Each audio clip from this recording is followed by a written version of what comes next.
वापस आने का, और कोई सेकंड वे नहीं था। तो ये मिजाज होता है तभी तो विजय मिलता है। आपका जो विजन है कि इंडिया नंबर 1 होना चाहिए, आई थिंक ये बदलाव आ रहा है। हमारे देश के नौजवानों के पास सामर्थ्य है। तो जन्मदिन पे क्या करोगी? 28 को है ना? तो क्या करोगी? बस मजे करूँगी। बस ये कहाँ है? हाँ, पीछे खड़ा है। ना टाइम, आपका वैल्यूएबल टाइम निकाला हमसे मिलने के लिए। मेरा वैल्यू आप ही है।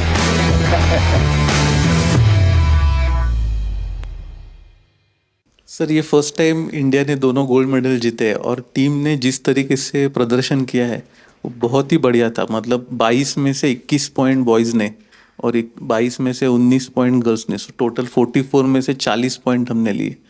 इतना बढ़िया प्रदर्शन आज तक पहले कभी नहीं हुआ। कभी नहीं। वहां पर क्या माहौल था? पहली बार हम जीते, सब लोग हमारे लिए भी खुश हो गए बहुत, क्योंकि हमने इतना खुशी मनाया।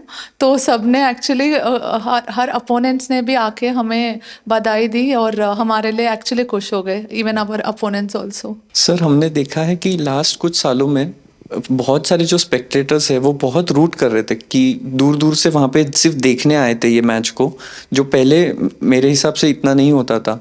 तो आई थिंक चेस की भी काफ़ी पॉपुलैरिटी बढ़ गई, तो हमें देख के बहुत अच्छा लगा कि रूट कर रहे हैं। थोड़ा प्रेशर भी होता था, बट इतना हमें सपोर्ट कर रहे, वो एक अच्छा फीलिंग था। और जब हम जीते तब इंडिया ऐसे सब रूट कर रहे थे। इस बारी 180 कंट्रीज़ पार्टिसिपेट करी थी, बल्कि जब चेन्नई में ओलंपियाड हुआ था, हम बोथ इंडिया टीम हम ब्रॉन्ज जीते थे। वुमेन टीम का लास्ट मैच यूएसए से हुआ था, जो हम हार गए थे और हमारे हाथ से गोल चला गया था उस टाइम। तो हम फिर से उनके साथ इस बार खेले। फिर इस बार हम बहुत ज़्यादा मोटिवेटेड थे कि इस बार इंडिया को गोल लाना ही है, इसको हराना है, इनको हराना ही है। वो मैच फाइनली बहुत क्लोज था और ड्रॉ में फिनिश हुआ, but we went on to win the gold sir. पर हम इस बारी अपनी कंट्री के लिए जीत कर ही वापस आने वाले थे, और कोई सेकंड वे नहीं था। नहीं, ये मिजाज होता है तभी तो विजय मिलता है। लेकिन जब इतने नंबर आ गए, 22 में से 21 और 22 में से 19, तो बाकी खिलाड़ियों का या बाकी लोग जो इस खेल को ऑर्गेनाइज करते हैं उनका क्या रिएक्शन था? Sir, I think Gukesh wants to answer that, but I just want to say one thing कि उसमें हमने इतनी कन्विंसिंगली जीता, स्पेशली ओपन टीम में ऐसे लग रहा था कि कोई पास भी नहीं आ सकता है। और हमारी वुमेन टीम में हम पहले 7 मैचेस जीतते गए, फिर थोड़ा छोटा सा सेटबैक आया, हमने रेजिलियंस दिखाई, हम वापस आए। पर हमारी ओपन टीम ने तो सर, मतलब मैं क्या ही बताऊँ। I think Gukesh being on board 1 was better to answer that, पर वो भाग के ले गए।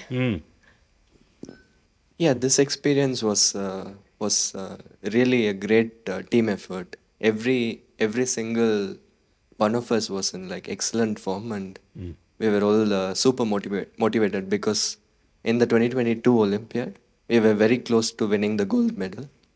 But then there was one game which I had played and I could have won, which would have guaranteed gold medal. I unfortunately lost that game, and it was heartbreaking for everyone. So this time we were all super motivated, and from the start we were like, we are going to win this for the team, and yeah, really glad. अच्छा, आपने कभी ये सोचा है कि कभी AI का उपयोग करके आप लोग अपनी गेम को करेक्ट कर सकते हैं या दूसरे की गेम को समझ सके? Yes, sir. With AI, the chess has evolved. There has been new technology, and the computers have become much stronger now. And it is showing a lot of new ideas in chess, and we are still learning from it. And I think there is a lot to learn from it. Sir, I think अभी ऐसा हो गया है कि AI के tools सबको available हो गए, क्योंकि डेमोक्रेटाइज हो गया है। और अभी हम ज़रूर प्रिपरेशन में यूज़ करते हैं। बताइए। कुछ नहीं सर, द एक्सपीरियंस तो बहुत कुछ नहीं, ऐसे ही जीत लिया। ऐसे आ गया, गोल आ गया। नहीं सर, ऐसे नहीं आ गया, बहुत मेहनत किया है। आई थिंक मेरे सारे टीममेट्स ने, इवन मेंस ने बहुत हार्ड वर्क किया है to finally get to the stage. मैंने देखा आप में से कईयों के पिता माता डॉक्टर है। पेरेंट्स दोनों डॉक्टर है और मेरी बहन भी डॉक्टर है। तो जब मैं बचपन में उन्हें देखता था कि उनको कभी रात को 2 बजे फोन आ गया पेशेंट का, जाना पड़ता था, मुझे लगा मैं जो करियर लूंगा थोड़ा और स्टेबल लूंगा, पर मुझे लगा नहीं था स्पोर्ट्स में और दौड़ना पड़ेगा। सर मैंने हमेशा देखा है कि आप हर स्पोर्ट और हर स्पोर्ट पर्सन को इतना इनकरेज करते हैं और इतना सपोर्ट करते हैं। मुझे ऐसा लगता है कि आपका स्पोर्ट्स से बहुत बड़ा लगाव है, हर एक स्पोर्ट से, और मैं उसकी स्टोरी जानना चाहती हूँ ऐसा क्यों। मैं आपको बताता हूँ। मैं ये इतना समझता हूँ कि कोई देश विकसित बनता है तो सिर्फ खजाने से नहीं बनता है कि उसके पास कितने पैसे हैं, कितने उद्योग हैं, जीडीपी कितना, इतने से नहीं बनता है। हर फील्ड में वो दुनिया में महारत होनी चाहिए। अगर फिल्म इंडस्ट्री है तो मैक्सिमम ऑस्कार हमारे यहाँ कैसे आते हैं। अगर साइंटिस्ट हैं या और किसी फील्ड में तो मैक्सिमम नोबेल हमारे पास कैसे आते हैं। वैसे ही खेल में भी मैक्सिमम गोल्ड हमारे बच्चे कैसे लाएं।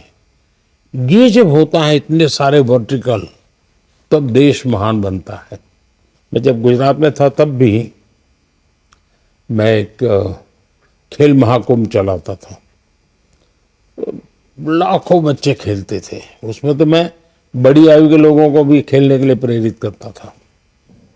तो उसमें से अच्छे बच्चे आगे आने लग गए। मेरा ये विश्वास है कि हमारे देश के नौजवानों के पास सामर्थ्य है। दूसरा मेरा मत है कि देश में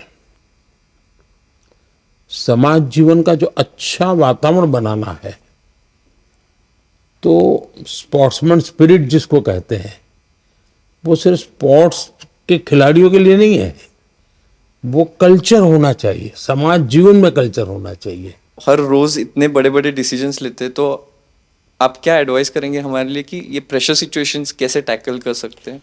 देखिए, कोई भी खेल क्यों ना हो, कोई भी एक्टिविटी क्यों ना हो, फिजिकल फिटनेस बहुत मैटर करती है जी। में से बहुत लोग होंगे जो फिजिकल फिटनेस के लिए आपकी ट्रेनिंग होती होगी, आपके लिए खान पान के लिए बताया जाता हो कि भाई ये चीज़ें खाइए, ये चीज़ें खेलने से पहले इतना खाइए, मत खाइए, सब बताया जाता होगा आपको।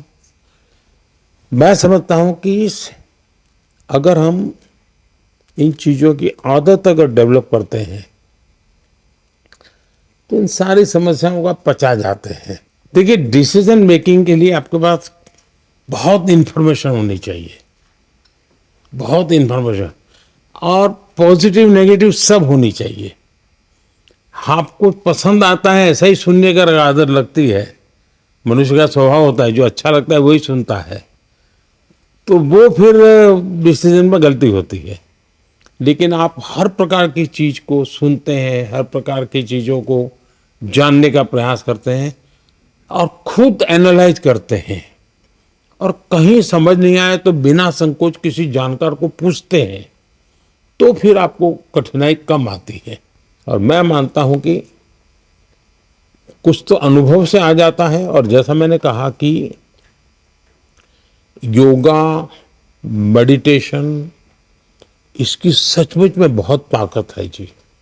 सर, हम अभी 2 हफ्ते खेले तो अभी पूरा थक गए, पर आप सालों साल दिन भर इतना काम करते, इतने मतलब ब्रेक भी नहीं लेते, तब केवी रीते what's the secret sir for your energy? आप इतना जानते हो and then also you are open to learning and open to the world, और आप हमेशा हर स्पोर्ट पर्सन को आई थिंक इतने जोश से भर देते हो टू परफॉर्म। और मैं आपसे पूछना चाहती हूँ कि अगर आप हम सबको एक एडवाइस देना चाहो, आप जहाँ चेस को देखना, शतरंज को देखना चाहते हो। देखिए, ऐसा है, जीवन में कभी संतोष मत मांगिए। सेटिस्फेक्शन नहीं होना चाहिए किसी चीज का, वरना फिर नींद आना शुरू हो जाता है। तभी आप आलस 3 आ घंटा जाता है। सोते हैं सर। हाँ। आप सिर्फ 3 घंटा सोते हैं। हमारे भीतर एक भूख रहनी चाहिए, भाव कुछ नया करने की, कुछ ज्यादा करने की। हम लोग सभी टूर्नामेंट तभी जीते थे, और हम लोग बस में से आ रहे थे और आपका स्पीच हम लोग लाइव देख रहे थे, और आपने वहाँ पे अनाउंस कर दिया वर्ल्ड में कि भारत ने ये ऐतिहासिक 2 गोल्ड मेडल जीते, और हम सब लोग उस टाइम साथ में बस थे। हमें इतनी खुशी हुई सबको कि आपने ये आपके स्पीच में अनाउंस कर दिया पूरे दुनिया के सामने। मैं 98 में मैंने फर्स्ट ओलंपियाड खेला, और उस टाइम पे गैरी कास्परोव, कार्पोव, ये सब लोग खेलते थे और हम लोग उनका साइन लेने के लिए दौड़ते थे, ऑटोग्राफ। इंडिया का तब रैंकिंग बहुत नीचे था और इस टाइम पे जब मैं कोच बन के गया था और मैं देखता था कि गुकेश आ रहा है, प्रज्ञानंद आ रहा है, अर्जुन आ रहा है, दिव्या आ रही है, हरिका आ रही है और लोग उनका साइन लेने के लिए अब दौड़ रहे हैं। तो ये जो बदलाव और ये जो कॉन्फिडेंस नए फील्ड में आया है नए बच्चों में, आई थिंक वो आपका जो विजन है कि इंडिया नंबर 1 होना चाहिए, आई थिंक ये बदलाव आ रहा है। So thank you so much. आपने इतने शॉर्ट नोटिस में, आप यूएस में थे और आपने इतना टाइम, आपका वैल्यूएबल टाइम निकाला हमसे मिलने के लिए। हम बहुत अभी मोटिवेट हो गए। मेरा वैल्यू आप ही है। आई थिंक हमें ही नहीं, ये इतना इम्पोर्टेंट है, बाकी चेस जो खेलते हैं अभी उनके लिए भी बहुत ज़्यादा इंस्पिरेशन हो गए कि वो अच्छा खेले और आपको आगे मिले, तो उनके लिए भी बहुत ज़्यादा इंस्पिरेशन। नहीं, ये बात सही है जी। कभी कभी ये देखने से पता चलता है हमको कि हाँ यार, अपने लोग कर सकते हैं, हम भी कर सकते हैं। मैंने एक बार गुजरात में बहुत बड़ा चेस का इवेंट किया था जब मैं मुख्यमंत्री था, तो 20,000 लोग उसमें एक साथ चेस एक खेले साथ थे। खेले थे। और सर उसमें उस टाइम पे इसमें से बहुत सारे लोग चेस नहीं खेलते थे। नहीं, तब तो इनमें से कईयों का जन्म भी नहीं हुआ होगा जी। तब भी लोगों का आश्चर्य होता है क्या मोदी जी कर रहे। अच्छा, 20,000 को जब बिठाने की जगह भी चाहिए, तो बहुत बड़ा पंडाल बनाया था मैंने। तो हमारे अफसर लोग भी कहते थे साहब अब ये इसके लिए इतना खर्चा। मैंने कहा इसी के लिए खर्चा करूंगा मैं।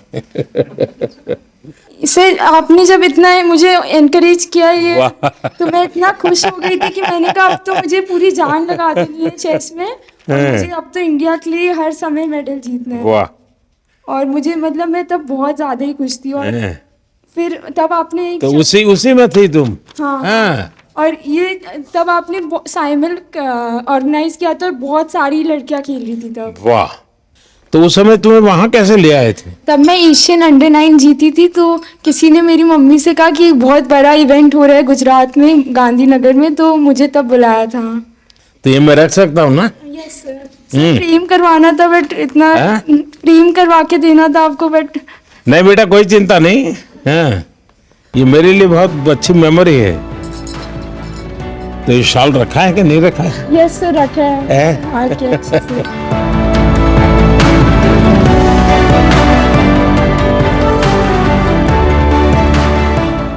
चलिए, मुझे बहुत अच्छा लगा। आप लोगों को मेरी बहुत बहुत शुभकामनाएं हैं। आप खूब प्रगति करिए।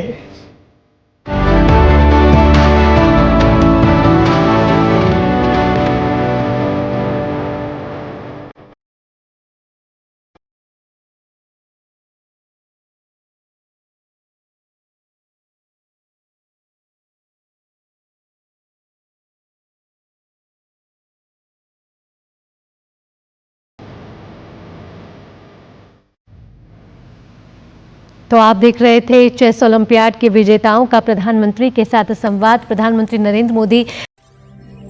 विश्व प्लस जनहितक्किದು ಜ್ಞಾನದ ಜಾಲ।